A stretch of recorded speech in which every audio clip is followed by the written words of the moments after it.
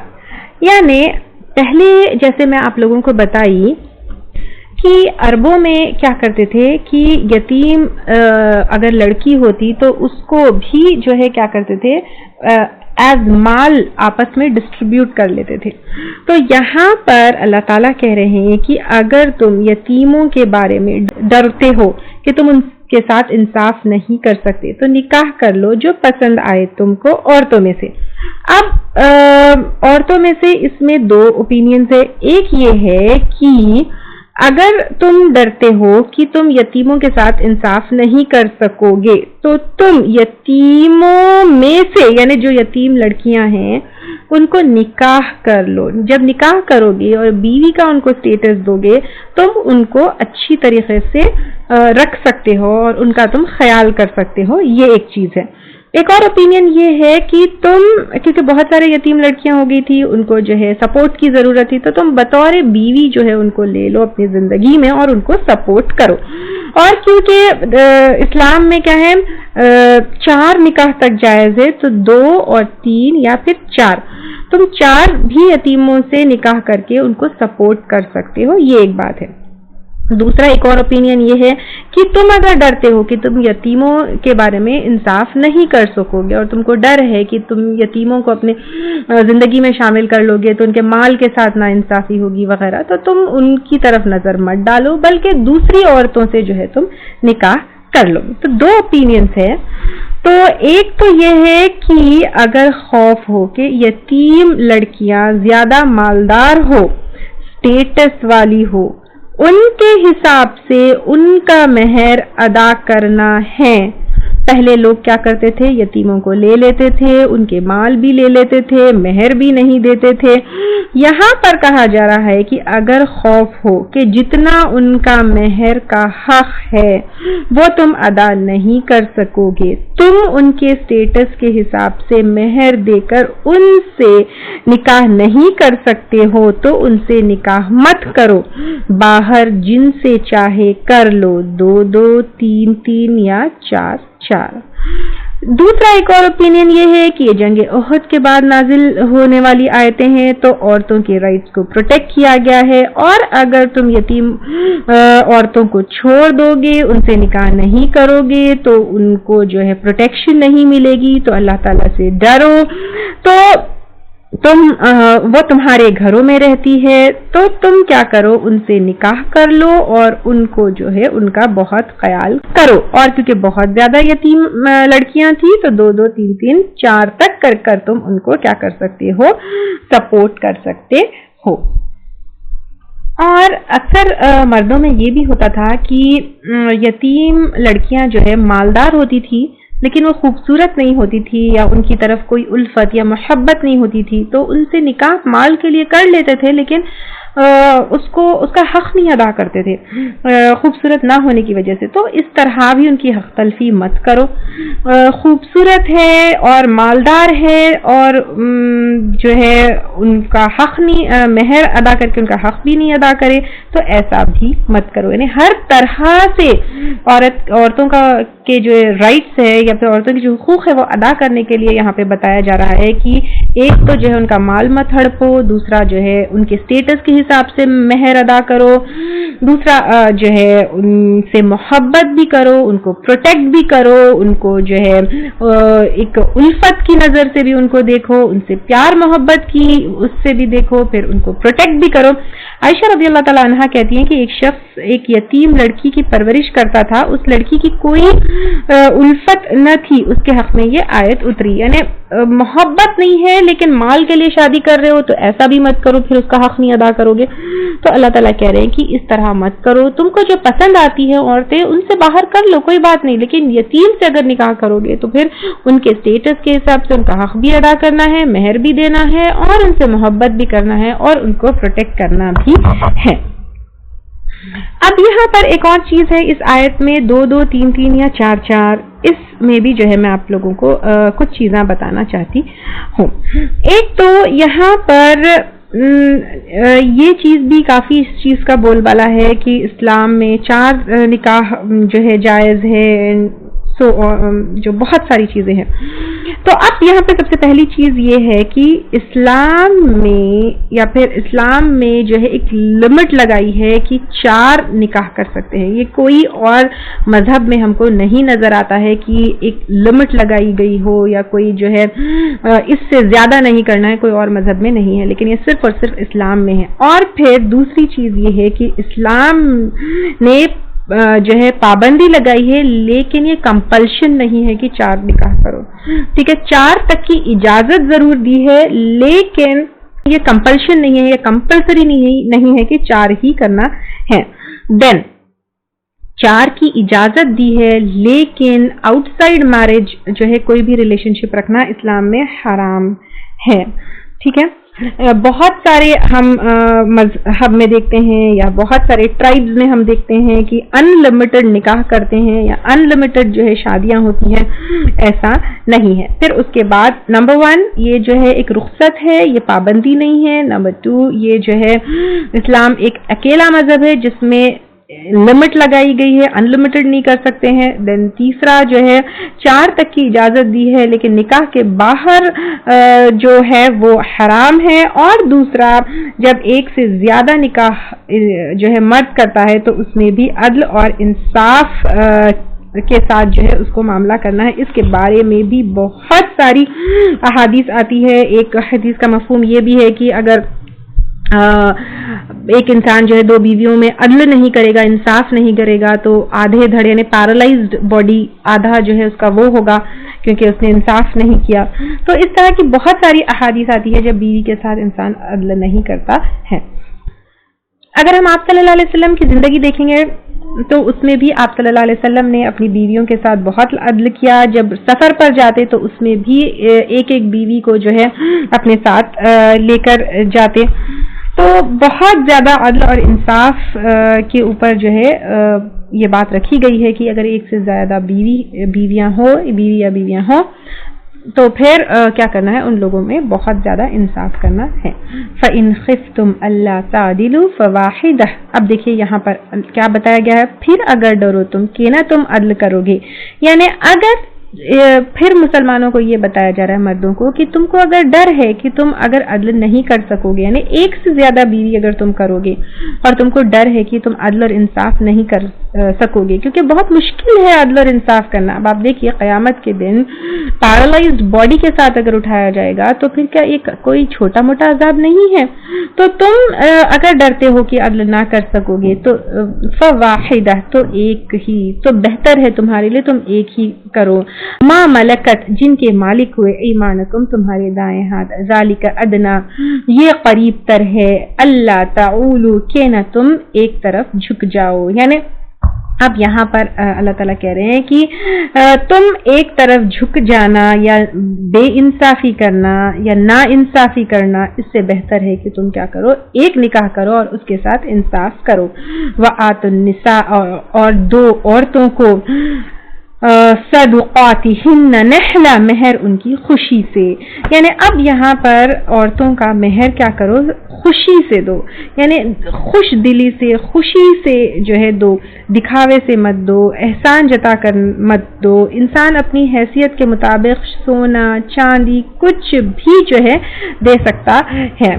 تو اب ان کو کیا کرنا ہے، مہر دینا ہے. کیسا دینا ہے، اپنی حیثیت کے مطابق دینا ہے. کچھ لوگ کیا کرتے ہیں، مہر اپنی شان کے لیے بہت بڑی فکس تو کر دیتے ہیں، لیکن پھر اس کو کبھی بھی ادا نہیں کرتے، یا پھر لوگوں میں دکھاوے کے لیے جو ہے بہت بڑی رقم فکس کر دیتے ہیں، اتنا مہر ہم نے فکس کیا، اناؤنس بھی کر دیتے ہیں، لیکن بعد میں جو ہے کیا کرتے ہیں، اس کو یا تو معاف کروا لیتے ہیں، یا تو ادا ہی نہیں کرتے، یا تو پھر اس کو ڈیلے کرتے ہیں. تو یہ جو ہے نہیں ہے، ایسا نہیں کرنا ہے. کچھ لوگ کیا کرتے ہیں، مائکے والے جو ہے مہر رکھ لیتے ہیں، یہ بھی غلط ہے. تو مہر کا حق صرف اور صرف عورت کا ہے، جو ان کو خوشی خوشی جو ہے مردوں کو چاہیے کہ دے. کتنا بیوٹیفل جو ہے اسلام ہے کہ عورتوں کے کتنے حقوق ہیں. آپ دیکھیے کہ عورت کوئی جو ہے اکثر لوگ کہتے ہیں کہ یتیم لڑکی کی شادی ہے، یتیم لڑکی کی شادی میں، ارے یتیم لڑکی تو غریب ہو ہی نہیں سکتی، کیونکہ اس کو تو الٹا مال لے کر نکاح کرنا ہے۔ اسلام اتنا خوبصورت جو ہے دین ہے۔ تو یہاں پر عورتوں کے مہر خوشی سے دو، طبنا پھر اگر خوشی سے دے، لکم تمہارے لیے، ان شیئن کوئی چیز، منہ اس میں سے، نفسن خود، فکلوہ تو کھاؤ اس کو، ہنی ام مریعا خوش مزہ خوشگوار ہو کر۔ یعنی اب یہاں پر بتایا جا رہا ہے کہ عورتوں کو جب تم ان کے مال دے دو اور اس میں سے پھر وہ تمہیں کچھ دے کھلائے یا کچھ تم کو گفٹ کرے تو خوشی سے لو، یعنی پہلے خوشی خوشی ان کو دے دو، لیکن وہ اپنی مرضی سے تم کو دے، وہ اپنی مرضی سے جو ہے تم کو اس میں سے کچھ گفٹ دے تو پھر اس کو خوشی سے لو، کوئی پرابلم نہیں ہے۔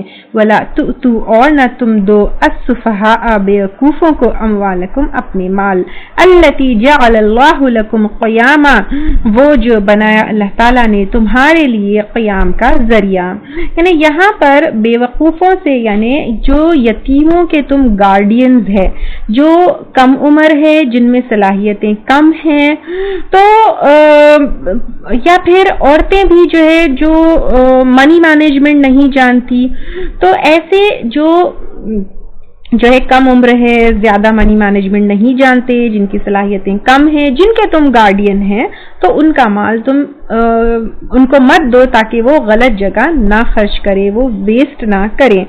ورزقوہم اور رزق دو ان کو، فیہا اس میں، وقسوہم اور پہناؤ ان کو، وقولو اور کہو، لہم ان کو، قولا معروفا بات بھلی، یعنی جن یتیموں کے تم گارڈینز ہے تو ان کو، اب یہاں پہ اللہ تعالیٰ نے کہا کہ یتیموں کے مال ان کو دے دو، تو اپنے سر پہ سے بوجھ اتار کر ان کا مال ان کو مت دے دو تاکہ تمہاری پکڑ نہ ہو، لیکن اگر وہ کم عقل ہے، سمجھدار نہیں ہے، ان کو جو ہے منی مینجمنٹ نہیں آتا، وہ کم عمر ہے، تو پھر ان کا مال ان کو جو ہے کہیں وہ ویسٹ نہ کر دے، غلط جگہ خرچ نہ کر دے، ان کو مت دو، بلکہ ان کے مال کی تم حفاظت کرو، ان کو جو ہے ٹھیک سے اس کا خیال کرو، ان کے مال میں سے ان کو پہناؤ، کھلاؤ اور ان سے اچھی بات کرو، یعنی وہ جب مانگنے آئے تو ان کو اچھے سے سمجھاؤ۔ وآخر دعوانا ان الحمد للہ رب العالمین، سبحانک اللہم وبحمدک، نشہد ان لا الہ الا انت، نستغفرک ونتوب الیک۔ اگر آپ کو ہمارے لیکچرز پسند آ رہے ہیں تو یوٹیوب پر لائک اور سبسکرائب ضرور کریں۔ بسم اللہ الرحمن الرحیم، یا ایہا الناس اتقوا ربکم الذی خلقکم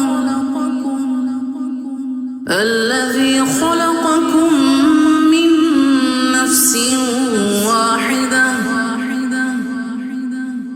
وخلق منها زوجها وبث منهما